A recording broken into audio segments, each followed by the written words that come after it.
পার্লামেন্টের বাইরে এক এমপির গুলিতে আরেক এমপি নিহত।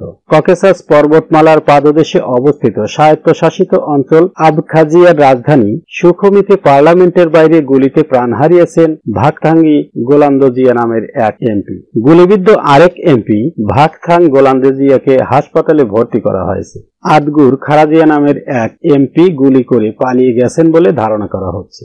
স্থানীয় কর্তৃপক্ষের বরাত দিয়ে স্পুটনিক জানিয়েছে, পার্লামেন্টের কাছে গোলাগুলির পর ঘটনাস্থল নিরাপত্তার চাদরে ঘিরে ফেলা হয়েছে। ভারপ্রাপ্ত অভ্যন্তরীণ মন্ত্রী রবার্ট কিউটের মতে, হাসপাতালে পৌঁছানোর কিছুক্ষণ পরে মারা যান ভাকথাঙ্গি গোলান্দজিয়া।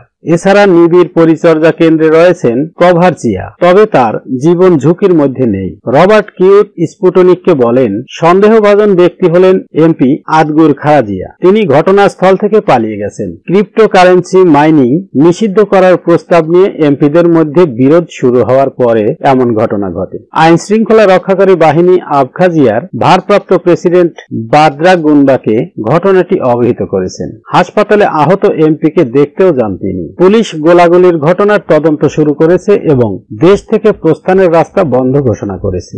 এমপি তথা রাজধানী সুখমির প্রাক্তন মেয়র আদগুর খারাজিয়া এর আগেও আরও একটি বন্দুক হামলার ঘটনায় জড়িত ছিলেন। 2020 সালের ডিসেম্বরে খারাজিয়া তার এক ব্যবসায়িক প্রতিদ্বন্দ্বীর পায়ে গুলি করেন বলে অভিযোগ ওঠে। তবে ভুক্তভোগী প্রাণে বেঁচে গিয়েছিলেন। সে সময় খারাজিয়াকে গৃহবন্দী করা হয়েছিল। প্রসঙ্গত, দক্ষিণ ককেসাস প্রজাতন্ত্র আবখাজিয়া 1990 এর দশকের গোড়ার দিকে এক যুদ্ধের পর জর্জিয়া থেকে বিচ্ছিন্ন হয়ে যায়। 2008 সালে রাশিয়া এবং অন্যান্য কয়েকটি দেশ আবখাজিয়াকে স্বাধীন রাষ্ট্র হিসেবে স্বীকৃতি দেয়। তবে জর্জিয়া আবখাজিয়াকে তার সার্বভৌম ভূখণ্ডের অংশ হিসেবে বিবেচনা করে চলেছে।